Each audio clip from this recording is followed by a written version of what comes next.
Welcome to the Green Nurse Podcast, everyone, where we bring hope and inspiration for growth and healing.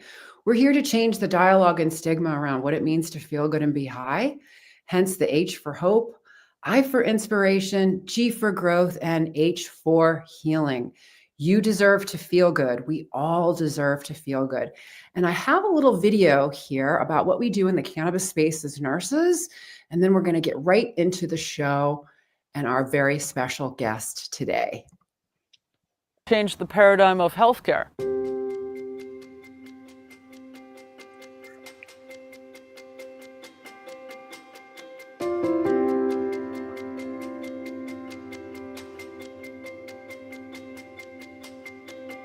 The Green Nurse is a holistic cannabis nurse that teaches on the endocannabinoid system and the safe utilization of cannabis and other progressive tools to help people reach a better quality of life. I'm the founder of Holistic Caring. We're based here in California, and we do educational programs and case management for patients on how to use cannabis therapeutically as a medicine. We're also here to decrease stigma around what it means to feel good and be high, hence the H for hope, I for inspiration, G for growth, and H for healing. As the founder of Holistic Caring, I basically oversee the whole ship. And what we're doing is progressive education. Cannabis actually supports all 11 organ systems, our immune system, and all the neurotransmitter signaling systems that give messages to tell our body to either do something or not do something. Because the plant was prohibited, it prevented health professionals, doctors and nurses from learning about cannabis as medicine. I want to change the paradigm of healthcare and us paving the way into a new vanguard of medicine. It's about education, it's about empowerment, it's about teaching people how to feel good, bridging the gap from what they're not getting from traditional medicine, utilizing different plant medicines, adaptogens, tips, tricks, hugs, and nugs of information to support and nourish the most important system in our body. And it's a lot of soul work, a lot of love, a lot of discipline, and meditation. I'm using my life work as a testimony to others to learn how they can be their own hero and then go help heal the world. And we are, as nurses, the game changers.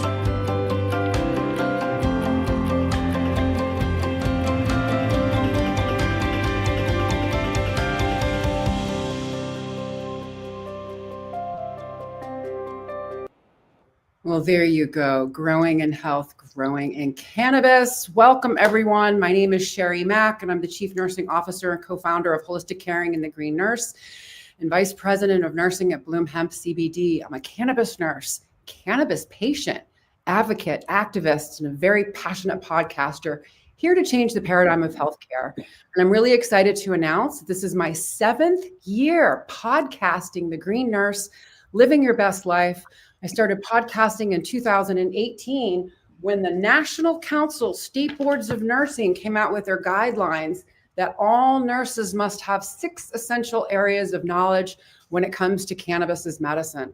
I started podcasting to share compelling stories of healing and to decrease stigma, since I too use cannabis as medicine. But before we get started on our very exciting show, we do have to have a message from our sponsors. And as you know, we have an amazing sponsor, Bloom Hemp. Bloom Hemp CBD is a woman and nurse-owned national hemp and CBD supplier, leading with quality, safety, value, and patient-centered care. Bloom Hemp products are USDA organic CBD, grown in the mountains of Colorado and tested for purity, potency, cannabinoid, and terpene profiles. Bloom Hemp is proud to offer a free nurse line to answer questions and explain how and why CBD works in the body.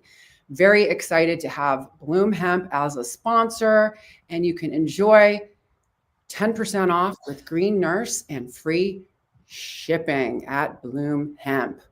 Okay, and so that is all about Bloom. And, you know, cannabis nursing, if you didn't know, I'm going to let you know now, has been recognized as a specialty.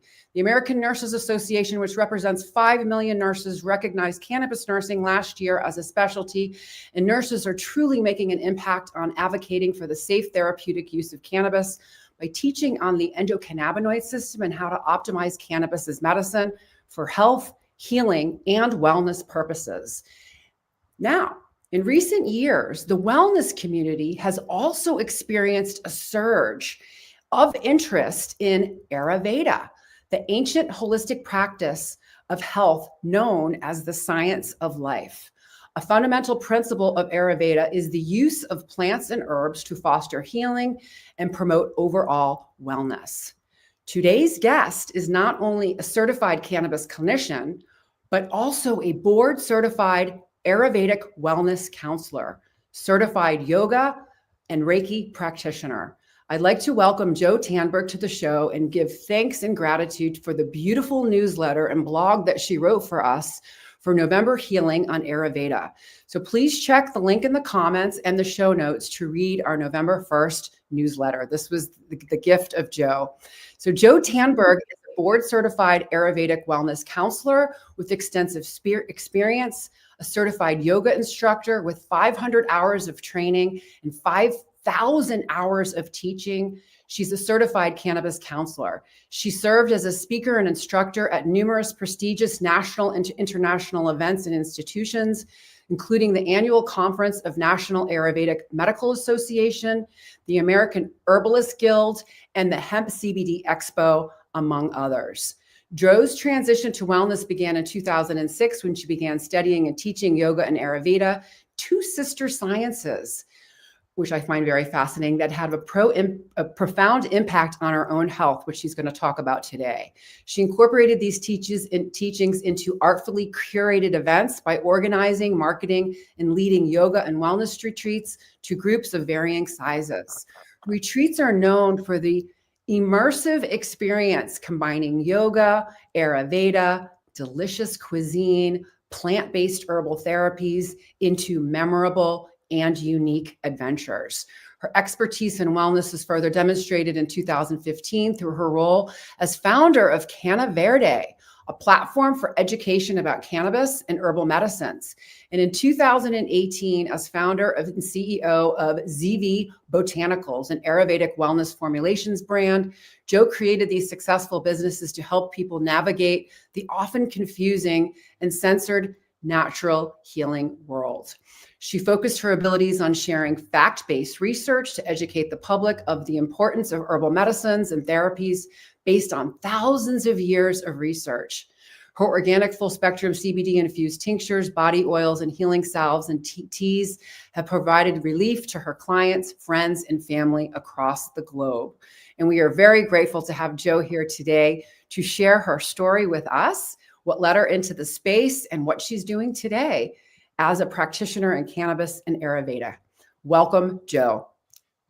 Thank you. Wow, what a lovely introduction. It was fun to listen to.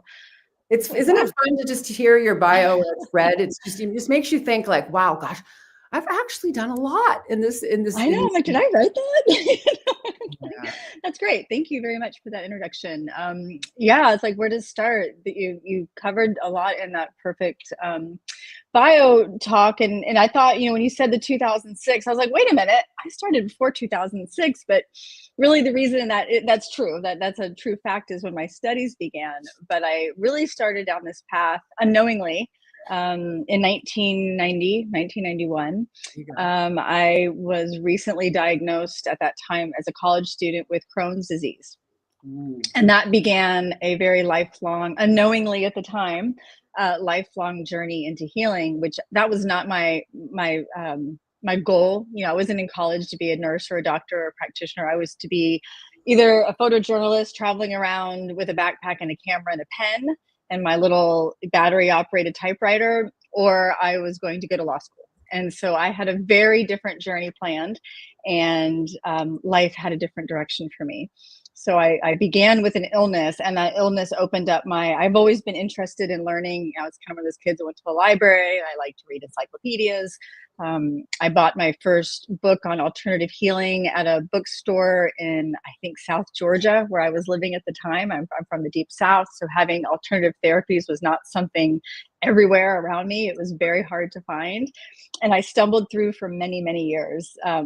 Like 15 to be exact. Wow. And then eventually found my way into yoga as a student and then a teacher in '06. And then that gave me the introduction into Ayurvedic medicine. And with a weave or a braid through that entire experience with cannabis, first as this illicit drug that kind of helped me feel better, and then as a medicine that became legal for all these different reasons. And it really stoked my interest in finding out why, like understanding the science behind it, not kind of like, yeah, it made me feel good, but why does it make people feel good? And so that Right. was kind of how it all started. Wow. That's just amazing. So what inspired you to then explore cannabis and CBD? Well, my dad was, well, let's see. So first, when California was going legal and all these different measures, when the measure was coming out and the different reasons for why it should be legalized were coming forward, one of them was Crohn's disease. That was one of the diseases that was accepted as a remedy. That's cannabis. Yeah. Qualifying condition to get a medical card. Yep. Yeah. And I was like, okay, I did smoke some weed in my day. I don't quite remember it curing my Crohn's. So I wanted to accept that as truth, but I really didn't get it. And I didn't want to start telling people, oh, guess what? Cannabis is for Crohn's, because it didn't really settle with me the way I understood cannabis. I didn't know you could make oils with it and tinctures and salves and all these things. So I started going down that online, started reading more about it. And that was my first introduction to understanding the different cannabinoids and understanding the different ways of taking it sublingually and in oils. And it kind of blew my mind, but it was still surface information. Yes. I lived now in Washington State, which was also becoming legal. And I had friends in the underground that just grew it because it grew beautifully where we lived on the east side of the Cascades.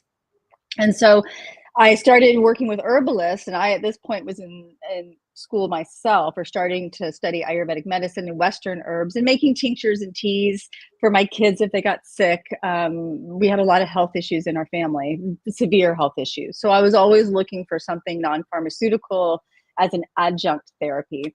The cannabis came about through that process of just a confluence of legality, location, people I knew, and my own health issues. And I was then diagnosed. Well, my dad was diagnosed with cancer. That's really the big end of the and big story. And his cancer was stage 4 metastatic melanoma, and it had spread at this point to his lymph nodes, in his neck, lung, stomach, and possibly liver. They weren't sure about the liver spot. And so he was given a pretty rough diagnosis. He was at the time in his mid 60s. And he had Crohn's disease his whole adult life. And he dealt with Crohn's disease very differently than me. He took pills and did whatever he wanted.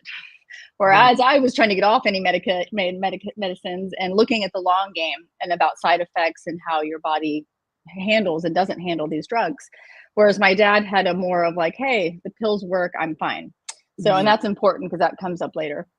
So when he was diagnosed, he was told that at this point, there were very few options for him because of the severity and the spread and how aggressive it was.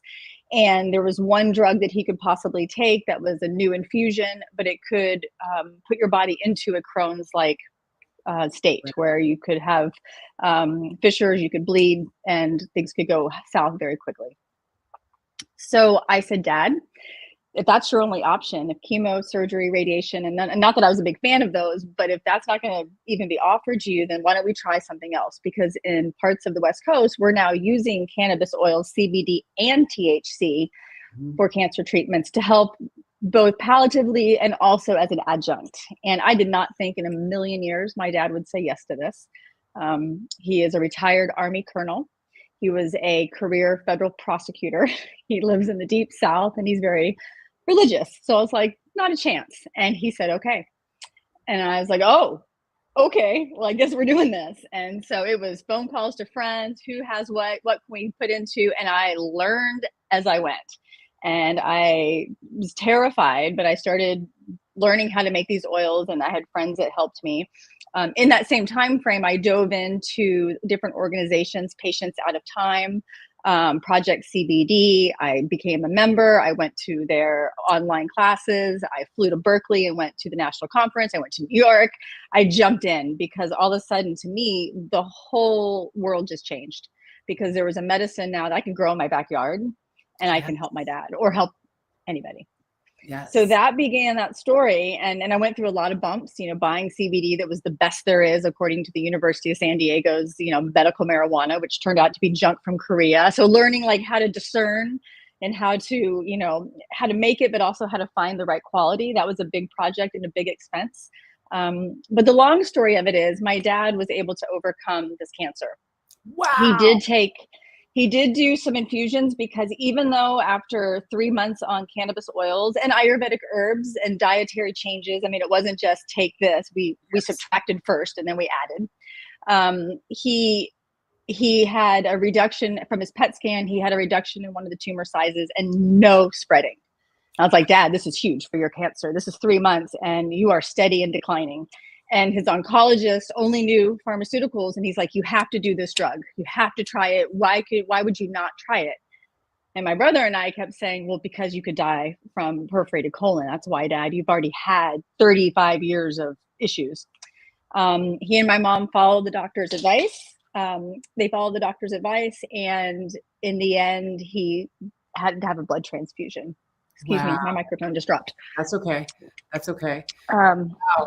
So that was, sorry about that. So that was a big moment for us, because he, almost died in the hospital, and came home, and we continued the cannabis oils and Ayurvedic, different herb mixes. And it was a lot of trial and error.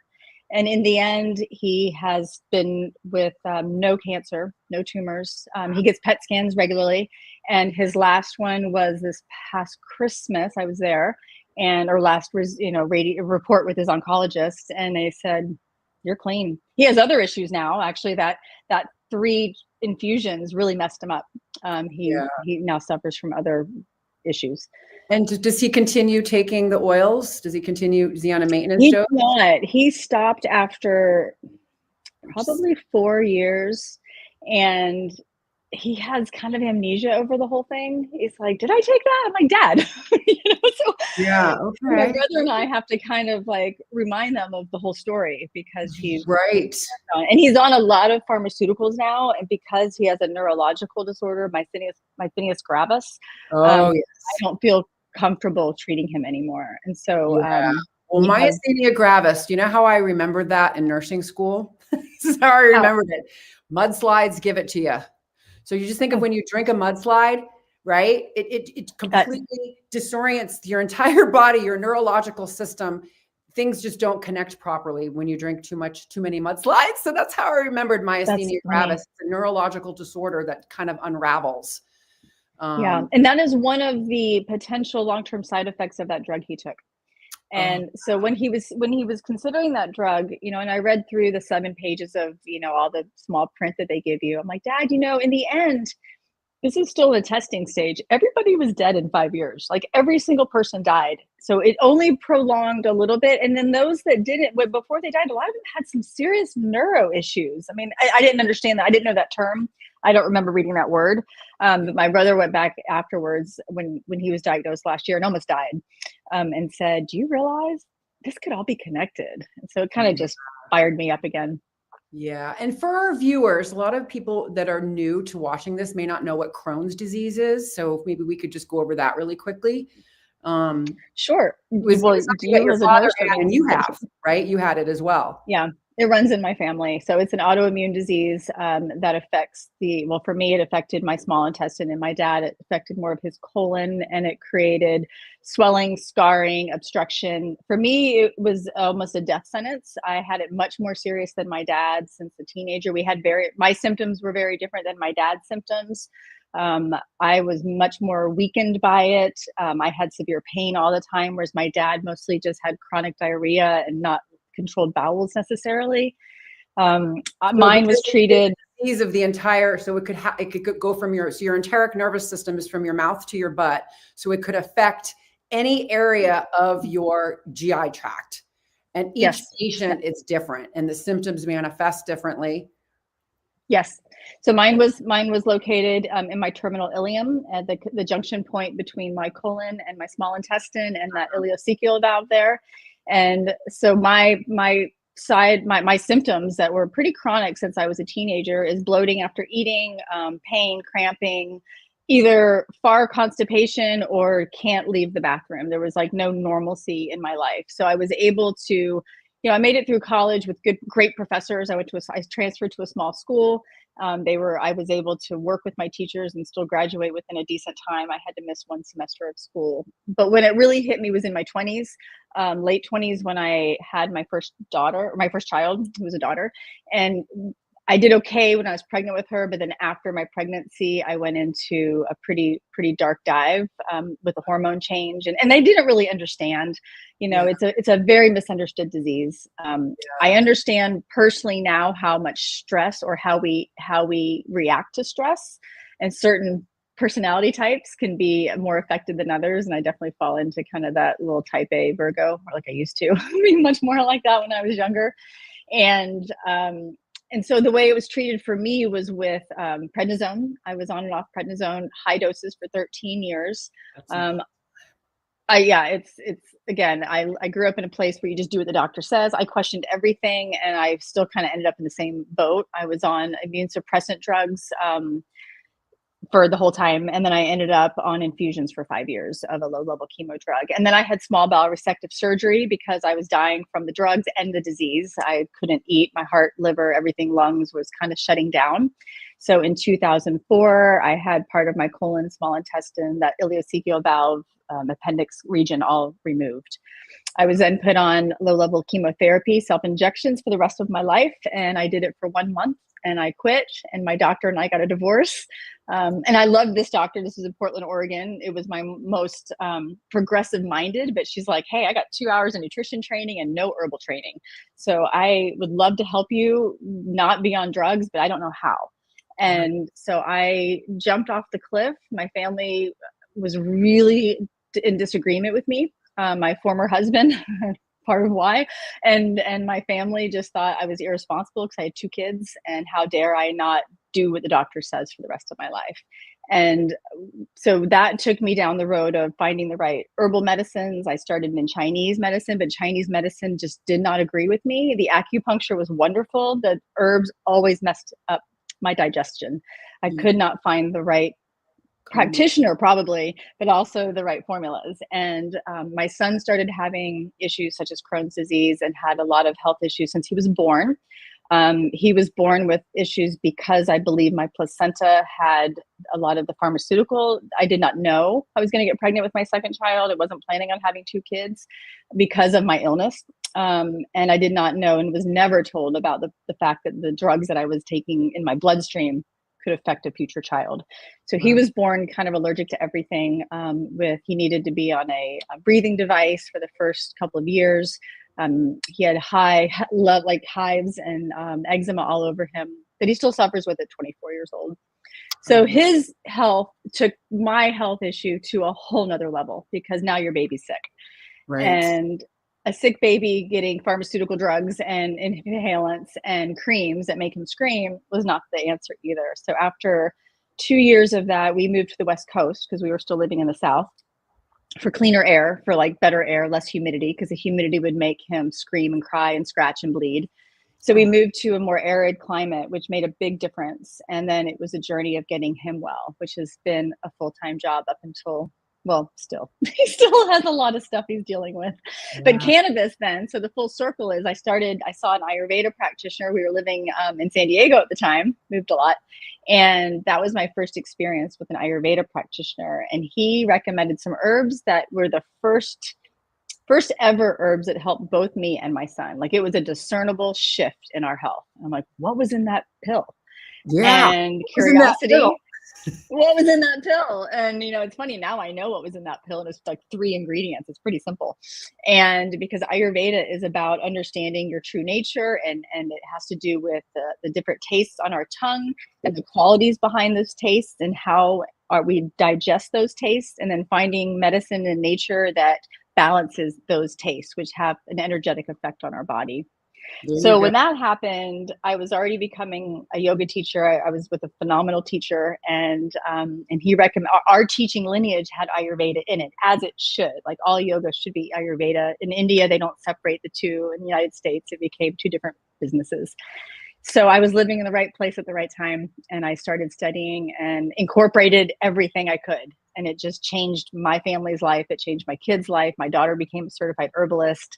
My son's been able to stay off of pharmaceuticals since he was diagnosed with Crohn's disease in middle school. And it just changed everything. And then we incorporated the cannabis oils and the CBD, and my kids watched that whole process, how to grow, how to make products, how to respect the plant, how to teach their friends about it, how to use and consume recreationally safely. And so it just kind of snowballed into it's a lifestyle, a way of life. Exactly. Plant medicine is truly a way of life. So then for the new people that are watching, can you please, I know you mentioned what it is, but just go over it again. What is Ayurveda? So when someone says, oh, I want to have an Ayurvedic consultation, what does that mean? So Ayurveda it's the oldest form of medicine that we know of on the planet. And there's like a little controversy between which is older, Chinese medicine or Ayurvedic medicine, but it's believed that Ayurvedic medicine is a precursor to Chinese medicine. It predates even a language and a written down language. So Sanskrit was how it was originally taught and passed down in books. But before that, it was orally passed down from every family member. And it was teaching the wisdom of life. That's Ayur actually, and Veda is wisdom and Ayur means life. And so Ayurveda is literally the science of living. And what it does is it looks at everything from humans to trees, to rocks, to water, everything that's in the universe. It looks at this through the lens of energetics in the way of elements. So as we break down the universe and what things are, matter, and air, space, fire, water, all of those are present in everything. There's the five elements. And Chinese just have a little bit different view of it, but we're kind of saying the same thing. And those elements are in different proportions in everything. And some of the obvious things are like the ocean. Well, it's water. Well, it's also salt, and salt's a mineral. That's earth. It's kind of a hot salt, so that's fiery, and it moves. So there's air in it. So we can find the elements in a mountain, in a tree. Well, the most exciting is in humans. And so we have different, what we call humors or doshas. And our dosha is these 5 elements in combination of 3 different doshas or humors or behaviorals, different words for different cultures. And we use mostly the word dosha in Ayurveda. And those are combinations of either the elements that create more of your wind energy, which is the movement of everything from swallowing to coughing, to how we move blood through and air through our body. Anything that's movement oriented, there's air behind that. There's space that's being moved, and that is the wind energy, or as we call it in Ayurveda, vata. The second dosha or humor is of transformation. It's the change that happens that's associated with fire. And so in our body, when we eat and different acids are released to break down the foods that we taste on the tongue, because that's the beginning of the digestive process, then we break that down and we react accordingly to metabolize and to clear the waste out of our system. And that is a system and an energy of heat or fire. And then we have or transformation or change. And then we have the third dosha, which is called pitta. And then we have the third dosha, which is kapha, and that or earth or phlegm, as they call it in Tibetan medicine, which that is our more solid water and earth structure behind our living. That's our lymphatic system. It's our muscles. It's our stability. It's our ability to kind of to live and to have sustainability within us. And so these 3 doshas cannot be without the other. You can't be just one. And people will say, oh, I did a quiz and in Yoga Journal and I'm pitta. It's like, well, no, you're not pitta, but you have a predominance of fire energy in you. You have to have all 3 or you'd be dead. And so what Ayurveda does, it looks at each individual. So everyone is so different. You might be 22% of one and 42% of the other, and wherever I am, 40-something% of the third. And the practitioner asks you a lot of questions, and it's going to be about your personality, how you handle stress, what your emotional norms and abnorms are, what your bowel movements are like, what your urination, what your menstruation, your hair, your nails, your skin, everything. If you're getting a thorough a thorough Yeah. evaluation. And those questions we plug into, I mean, most of what I do is all on paper, but you can do this now on software, but I'm kind of a handwritten person. And so then we look at this and we decide, or we then align it to these doshas, and then come back to you and say, here's what I learned about you, Sherry. You have a lot of fire in you, and that fire helps keep you, active in the president of Green Nurse, and allows you to be this nurse and stay orderly.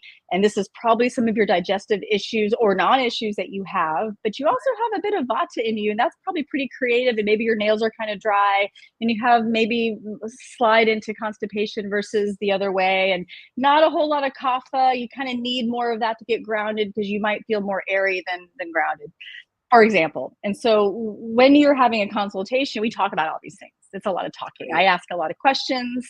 I want to hear your story. I want to see how you answer my questions. And that gives me a pretty good blueprint of who you are from an Ayurvedic lens.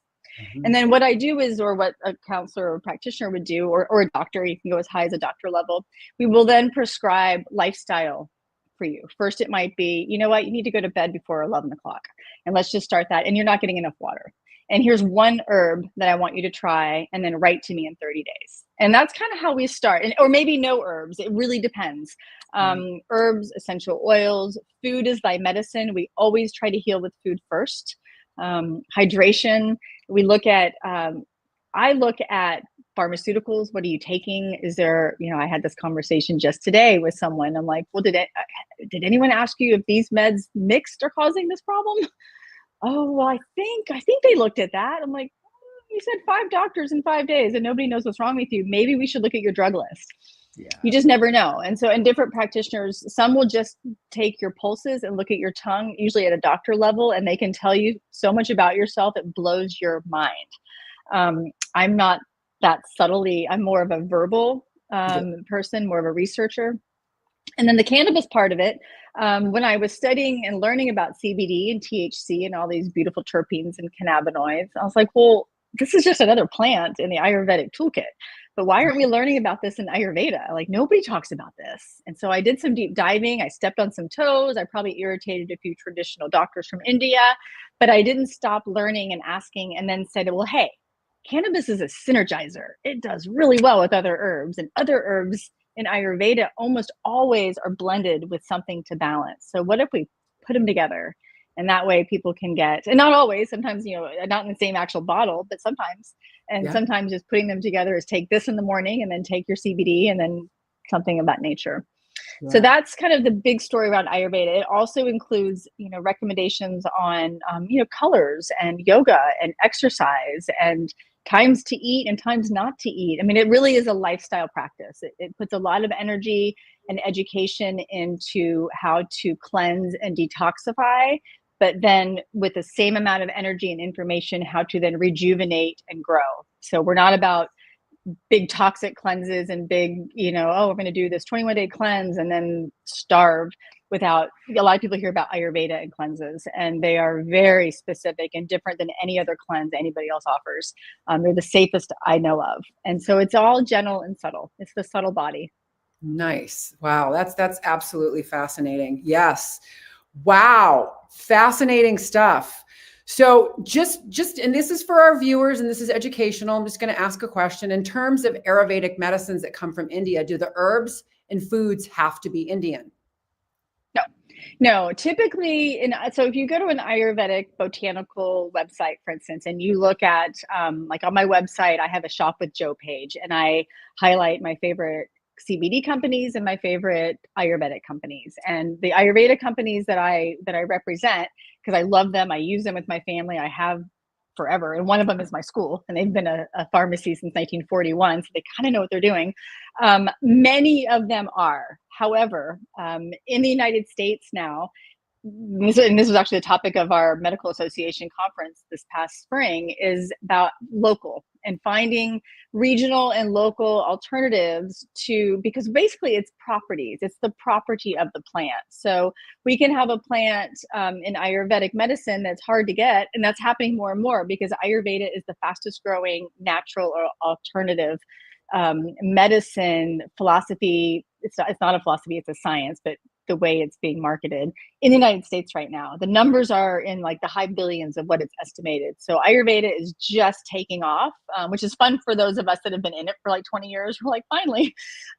But with that, COVID happened and we couldn't get a lot of our herbs from India, and for multiple reasons. And a lot of the herbs in India, for the companies that know what they're doing and that care about rejuvenative methods of farming and sustainability, you can't harvest a tree every year. You can't pick certain plants every harvest season. You have to have a certain way of growing. And some companies have not followed that very strongly. And so you have some herbs that are going extinct. And so we're looking now, one of my favorite companies, Banyan Botanicals, who is just on my website, they have their own farm in Southern Oregon, and then they cooperatively work with other farms. And if they can't grow the specific plant because it's in the Himalayan mountain range and we don't have that high altitude here, then finding something that might have the same qualities, the same, it has a bitter aspect, it's more of a resin, like there's specific things you need for certain issues. And now we're learning more and more how to work collectively and collaboratively with Western herbalism, which is really exciting. And that's usually, there's always something you can find in your backyard or in your town that would be a substitute for in Ayurveda. Yeah. So what I'm going to do is I do want to just kind of share your website really quickly here so people can see. Shop with Jo. Boom. Look at this.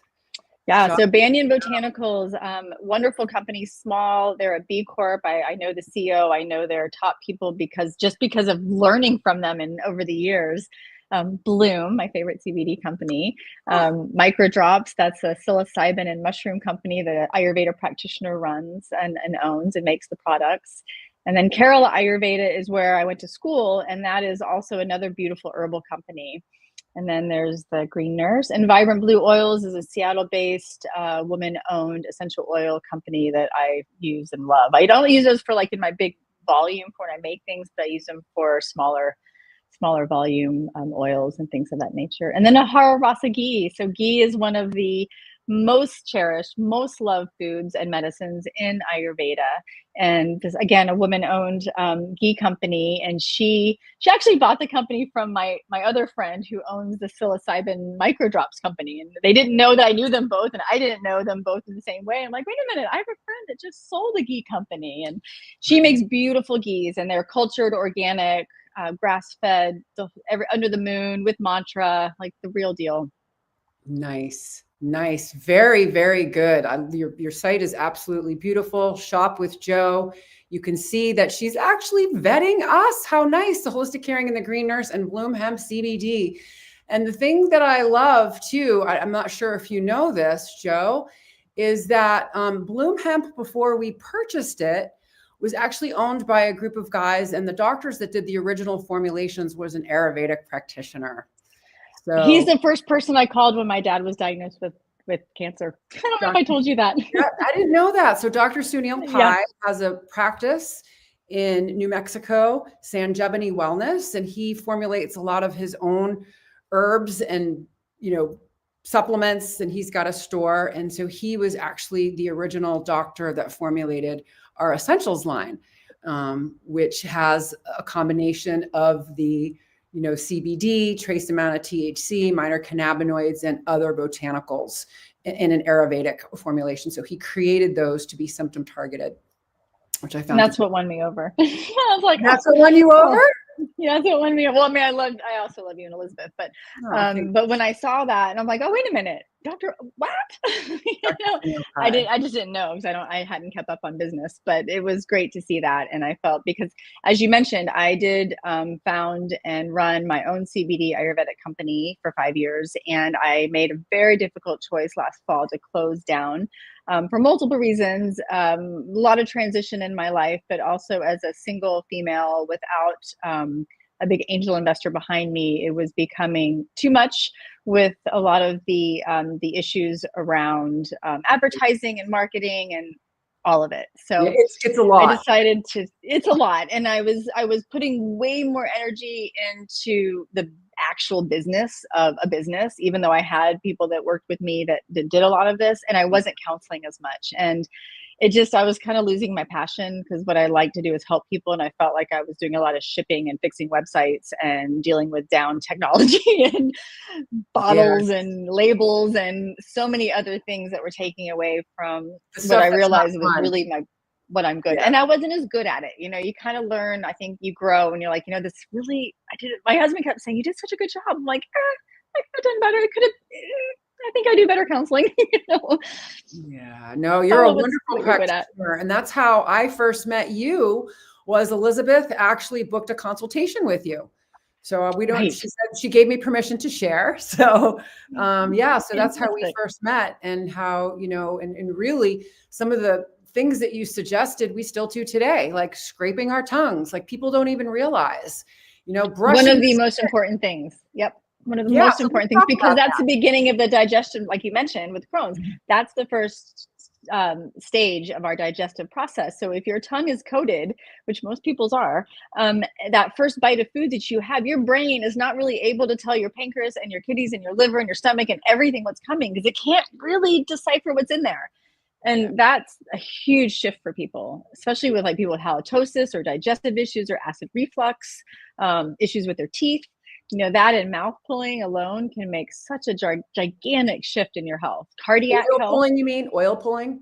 Mm-hmm, yes, I love that. Coconut oil. Yeah, and then just the self massage, we call it abhyanga.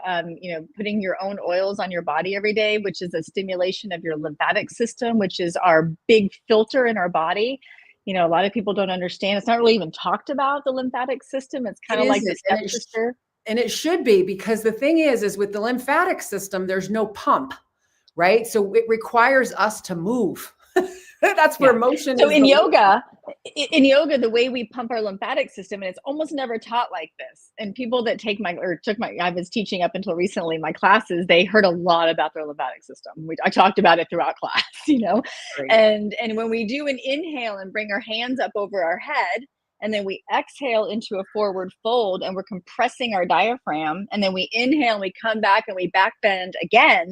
That is actually pumping our lymphatic system. That and our downward dog, even. We think about our hamstrings and how we're stretching, our back and our shoulders, but we're also pumping our ankles, and those motions of just walking. The reason 10 minutes of walking can reduce your blood sugar by 35% after a meal and help keep your weight down is because you're pumping your lymphatic system. I mean, there you go. In Europe and most of the world, they walk for their meals, or they go on some stroll. They very rarely just eat, sit. There's movement. It's kind of an American problem.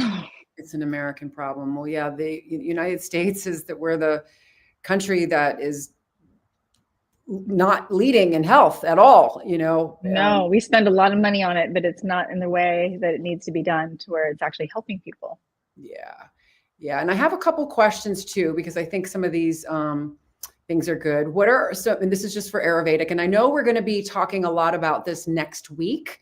So next week we have a webinar that Jo is going to be doing. She's going to be leading us. We have beautiful slides that she's created on Ayurveda, details, cannabis, CBD, and different formulations. And she's got some beautiful slides. But until then, a couple questions I have are, what are some few and simple, inexpensive things that can be done or taken every day to incorporate meaningful elements of Ayurveda and steering the body in the best direction for healing and recovery? So for people, in other words, what are your top three? Top three tips, tricks, hugs, and nugs, Ayurveda, that people can just do. Well, one of them, which is, and some people already do this, but in the United States, not very common, is eliminate ice from your drinks. Ice in drinks is an immediate, I want to say buzzkill. It's an Agni killer. So Agni is the word that we use, because there's really not a good word in the US in English language. Agni is this inner digestive fire. Think of it as a campfire. And so you have a campfire, you're just kind of chilly outside, you're standing outside, and you have, let's say a marshmallow or some food that you want to heat over that. Of course, rarely would I use marshmallow or hot dogs in Ayurveda, but let's just, for the sake of symbolism here, if you are trying to cook that piece of meat or a piece of sugar over a fire and you dump ice water on it, what happens to the fire? It goes out, it kind of smolders. If you add gasoline to it, it explodes and it will burn. And so it's finding that middle ground where the heat, the acid, really, when we're talking about the acids in our stomach, and we have very different ones depending on what foods are coming through, which is why your tongue scraping is so important. So I'd put tongue scraping number one.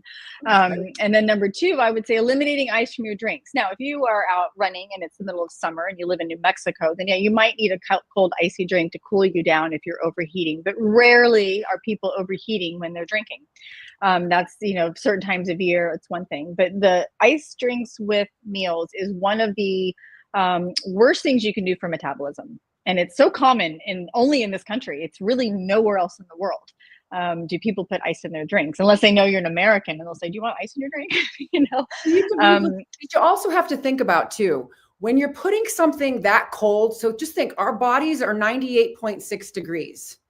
So you're putting, right, and you want to digest food. It's almost as if you're freezing the area and putting the fire out in your digestive tract to be able to do its job in breaking down the food so you can utilize those nutrients that you need to fuel your cells. Is that kind of what's happening? And then the foods that aren't breaking down will kind of sit in your stomach because they're trying to wait to get that balance back, that pH acidic balance back, and then the fermentation starts and you belch a little bit, or you feel bloated, or you kind of feel really uncomfortable pressure.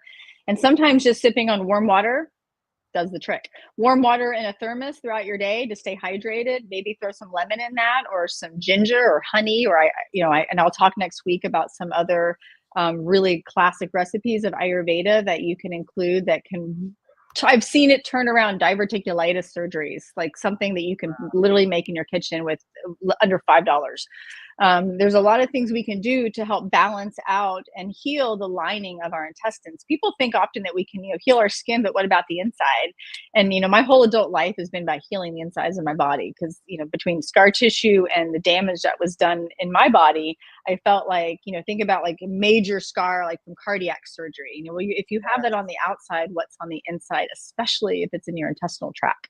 And many of us, if you're dealing with acid reflux or bloating or cramping, those types of issues, oftentimes, I'm not saying it's going to cure you, but it is not helping you to have ice in your drinks. So that is definitely a big one. Great. And that's one that I have a lot of people that don't like that. They do not like it when I give them that as their homework. Well, it would be an interesting experiment to journal. To really journal, whether if you have icy drinks and non-icy drinks or warm tea, for sure. But those are really good tips and tricks. And it's just basic. It's just basic things that you can do every single day. Amazing. Yeah. The other thing I would say, is the tongue scraper. We're also very big advocates of, we put oil everywhere. If there's a hole in the body, for the most part, we use oils. We use castor oil, sesame oil, olive oils, coconut oil, depending on the oil, always organic and raw, the best qualities you can find, but oiling the body so you're healing it from the outside in along with the inside out with our foods, incorporating ghee into your diet, especially in the fall and the winter, because ghee is for almost, and that's clarified butter, but it's not just clarified butter. There's a little bit more energetic behind it, which I can talk about at another time. But ghee is something that almost no matter what your predominant dosha is, or your digestive issue, almost anyone can digest it because you're separating out the solids and it becomes like a non-lactose food. But it also has a subtle healing quality to our digestion. It both can spark it and stoke it, but it also won't inflame it. And so for most people, again, everyone's different, but it's a good thing to start adding, putting it on your toast or adding it in your pasta or putting it in your oatmeal or adding it to your coffee. Just a little bit of fat. Our brain is made of fat. We need to have good fats in our body. And oftentimes people are drying out from the inside. They're dehydrated. Yes. They don't have enough liquid in their system. They don't have enough good salts and good fats because they're on some kind of wacky diet and they don't understand why they can't lose weight. Well, and the other thing too about fat is cannabinoids are lipophilic. They're fat loving. Mm-hmm. So adding in the ghee would actually improve cannabinoid probably utilization and uptake and distribution throughout the body. nutrition is one of the big things that when we're working with patients that we want to talk about. What else are you eating and not eating? What are you doing? What are you drinking? And how, we can optimize cannabis as medicine. So diet, huge. So adding ghee, a little bit of fat. I haven't used ghee, but it's something that I'm interested in. So check it out, and I highly recommend the Hara ghee. It's fabulous. And there's many different. She does different flavors and different herbs that she adds to them, like adaptogenic herbs, and she does some more on like the sweet side if you're trying to do something like really get yourself. Like my husband does not like the taste of ghee, and I swear it's in his head. I'm like, you're Danish. You like pickled herring. How can you not eat ghee? And he, and he's finally now after a meal, he's like, was there ghee in that? I'm like, there's ghee in everything I make. Literally, you never don't get ghee. You're just now not noticing it every single time. Right. And I would say for the third thing, you asked for three. I've already given three, but sleep. So, every single class I've ever taken in Ayurveda, I've taken quite a few, and I study with, medical doctors who also are Ayurvedic doctors who literally have been born and raised in this world. And we always start every workshop, every class, every training with the importance of sleep, how it affects our stress levels, and how if you're going to be sick and you're going to die young, it's going to be because of stress and lack of sleep. You can also have a disease, but the disease has a better chance of spreading or incapacitating you if you're not able to fight it because you're not sleeping. Right. And it doesn't necessarily mean that you got 4 hours or 6 hours. It's when you sleep. So the doshas all have a circadian rhythm to them. And that's, again, something I can talk about next week. So at certain times of the year, universally, or it doesn't matter where you are, at certain times on a 24-hour clock, which is basically with the moon and the sun and the earth, not our calendars. We have times when the vata, the movement energy, is at its height. We have times when that fire energy is its strongest, and which is transformation and digestion. And then we have the time when stability and structure is the time. And there are 4-hour blocks. Well, the time between 10 p.m. and 2 a.m. and 10 a.m. and 2 p.m. is when the fire, the pitta, and that agni, that cooking fire that digests our food, is at its height. It's when it has the most power. So if you have that much fire and power, then you want to make sure that's when you give it the most to consume. Otherwise, if we're eating, and let me go back to consumption. So consumption in this case does not necessarily mean food. It can mean anything we take in through our 5 senses. Everything in Ayurveda, we look at all 5 senses because the senses are what form the mind. Where is the mind? Can you actually see it under a telescope or a microscope or with our eyes? It's subtle, it's everywhere, and it comes from our experiences. And those experiences all come in through the senses. It's what we hear, what we see, what we feel, what we taste, what we smell. And when we are sleeping, and from 10 p.m. to 2 a.m. is when ideally we should be sleeping. And a lot of people will tell me, oh, I get 8 hours, but I go to bed at 1. And I'm like, yeah, you're missing 3 hours of digestion. So in those 4 hours is when our brain needs us to be slightly unconscious. So it can go in and it can figure it all out. It's like the hard drive coming in and doing a backup. And it's like, okay, so what did you see today? Oh, that was some pretty violent crap. Okay, we got to weed through that. Okay, what did you hear? Oh, she said that to you? Okay, that's pretty harsh. What did you eat? Oh, that's a lot of fat. I mean, whatever it is. Or it was a beautiful day and everything was perfect. But that 10 to 2 time is when our brain turns it into information that we can process, and it also separates out what we need to get rid of. And when we don't sleep well in those times, it sets us up for long-term disability because of stress, because the body is holding on to what we call ama, and ama is anything that we don't digest in the body. So it could be mental, emotional, or physical, and it's like gunk. And that gunk is real. It's like a molecule of emotion. So 10 p.m. to 2 a.m. is where we do the best digestion of all areas of our lives. And we do that best when we're sleeping. Yes. Okay, and then the daytime, 10 a.m. to 2 p.m. is when our digestion is also at its height. And that is more aligned with the physiological. So that's when our largest meal is ideally eaten.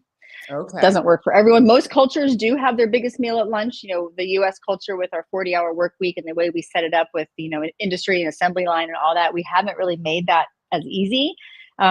I noticed that my clients over the last 15, 16 years, that's one of the first things they would try to do, even if they pre-made food and brought it to work with them, to where they would have a large, warm lunch, hot lunch at, sometime between that time frame between 10 and 2, because it gives you the most time to break it down and to pull those nutrients and to shed those toxins along with the warm water throughout the day without the ice and the scraping of the tongue in the morning to make sure that all communication is open. And those are things that, I do all the time. I recommend, my kids do. My daughter now, she's 26, and she said one of the funniest things to me. She was like, yeah, this one guy she was dating. I'm like, so what happened to that guy? I liked him. She's like, he just didn't have good oral health. He wouldn't get into the tongue scraping. I'm like, is that really true? And she's like, yes, it's real. If you don't scrape your tongue, I am not kissing you. I'm like, okay. So, I mean, it's, now it's ingrained in my kids, and they're, for better or for worse. But it is, once you do it, you kind of can't go back. Yeah. So let's talk a little bit about Rebel Wellness, and then invite everyone to our webinar next week. So Rebel Wellness is your company. Tell us about that. So Rebel Wellness is a private membership club that it's in the growth stage. It's launching in March. This is basically me taking the last 20 years of my life's work from Ayurvedic and yogic teaching and practicing and mentoring, along with my CBD, THC, cannabis clinician work, and my production and formulation making, and putting it all together into a club where, and this is also so that people can find a safe place to talk about things without necessarily being shut down. I've learned over the years there's so little I can say on Facebook and Instagram, and it's hard to advertise when you're really small. And so I wanted a way that I can keep teaching, but do so in a way that I don't feel like I'm always looking over my shoulder of what I'm saying. And so I wanted to put together a club where people that communicate, I feel like in group, have a higher probability of sticking with new routines. So this club it's all about meeting together collectively on weekly basis, having accountability to making changes in your life. It's recipes, it's videos, it's me getting comfortable in front of a camera and being on videos, because it's kind of not my favorite thing to do. So it's pushing my thank you. It's pushing my boundaries a little bit, and it's just giving me a platform to do all the teaching that I want to do, and to make it a commitment for people, like a 3-month or a 6-month or a 1 year, in a way that there's accountability on their part, but there's also a place where I can keep coming back to every week, and we can just keep teaching, but you can join at any time. And then you get special, it was going to be, I'm going to send you these big baskets of all these beautiful products. And I realized that that's exhausting. And so it's more part of why I'm building the shop page on my website. This is a new venture for me, is that these are who I use. This is what I order for my family and what people get for Christmas and the whole thing. I ship stuff to my brother today. And I still will make products, and, I just like to gift people things, but it's a way for me to spread so much wisdom, and do so that people can make new friends. They can find other like-minded people that are looking for change. And I'll also be bringing in other professionals. So I'll have guest speakers, nurses, doctors, people that specialize in like Sanskrit, for people that want to learn about Sanskrit. I'll look and see what I envision is the group that comes together and continues to grow will also be offering what they know. And so it's not just me. It's not me sitting up on a stage teaching. It's me opening up the conversation, and let's bring our goals together. And there's a lot in common we can do. And then individually, there's other things that I can help people do on their own. Excellent. So the goal is to launch at the spring equinox, and starting with a cleanse. So a cleanse that we all go through together, that you kind of start on March 1st-ish about the date. This will all be solidified by the end of the year. And Okay, I've been in the middle of a move. So we're going to sign up for sure. Yeah. Why not? I think it would be great. Perfect. And I think having, and it'll be so fun to have professionals from all different backgrounds. I've seen some of my mentors that have created clubs like this, and, a tax group came out of it, because there was a tax attorney there, and people were having questions about their business that had nothing to do with Ayurveda, but it was a stressor in their life. And they're like, okay, how do we address this stress? And maybe there's a lawyer, or maybe there's, a gymnastics coach, and somebody's like, I need some help for my kid. And so I just want to bring people together so they can find other trustworthy sources that have this wisdom braid. I like to use the braid, the threes, this wisdom that kind of threads through, and people can meet new friends, because it's hard to meet people, especially the older we get, and to find like minds. That's it. Like-minded people that want to grow in health, and grow and help each other become the best versions of themselves. Yeah, and the rebel part is because of the cannabis part, because we will be talking about cannabis and plant medicine. And I've done talks on my website. There's a blog about psychedelic medicine, and I'm getting into sober psychedelics with lights and sound therapy. That's something that I'm moving into with a location, a physical location in my town. So just wanting people to see all the options. There's so many things you can do that are non-pharmaceutical based, and having a place to share and other people share their experiences. Wow. Jo, it's been an honor and a pleasure to have you on. Thank you for taking the journey to figure out what works for you and sharing it for others. You're truly an example of what it means to live your best life and help others do the same. And we're extremely grateful to have you on our platform and to have you work with us and to be presenting next week and ongoing. So this has been an amazing podcast. Very grateful. Join us next week. You can see in the show notes and in the comments, you can see Jo Tanberg's website. You can see where you can sign up. And we also have the webinar link to sign up for her webcast that we're going to be doing next Wednesday at 4:20 Pacific time. And remember, everyone, what it's all about. It's truly all about living your best life and helping others do the same. And I'm going to end with my other favorite video. And we will see you all next week for Clinical Conversations webcast with Jo Tanberg. Thank you.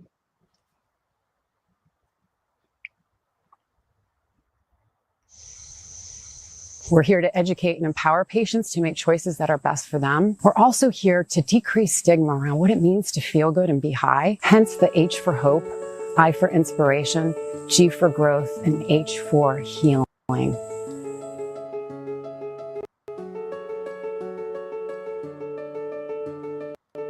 The Green Nurse is a holistic cannabis nurse that teaches on the endocannabinoid system and the safe utilization of cannabis and other progressive tools to help people reach a better quality of life. I was cannabis agnostic for many, many years. And the more research I did, the more I discovered the cannabis is this amazing medicine. I was told that I had a 4-stage pancreatic cancer. The doctor really told me he couldn't do anything else. He gave me her name and she called me and she came to my house. She started to give me cannabis. My oncologist was puzzled because he couldn't find the cancer anymore. All of the learning that we get comes from the Green Nurses Group, comes from their support, comes from their guidance.